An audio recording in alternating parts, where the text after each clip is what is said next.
know, when I first came in, the real estate market was booming.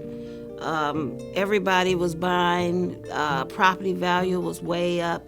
And now, as you know, with the economy as it is, the same property value, which was once worth $600,000, can be worth now $300,000. The real estate market in Miami obviously, went through an unbelievable, growth phase over this last 10 years, and now has, reversed itself as happens in a lot of Sunbelt markets. There's sort of this real volatility in the up and then volatility on the down. We've seen just, huge number of foreclosures in this community, and with it, our tax base. We've seen more than $800 million in tax reductions in those monies that we use to fund government services.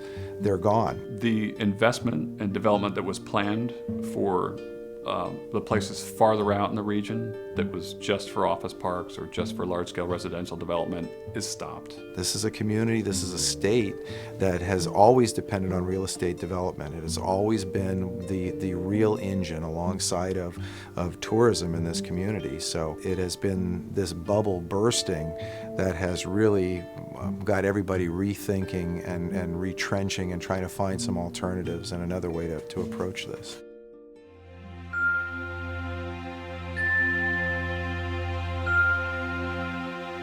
The idea of really creating a long-term vision is one about building a sustainable community, a livable community. And I think that parks are not just amenities to the community, but they are great assets that bring about incredible transformation and change. Parks are a real draw.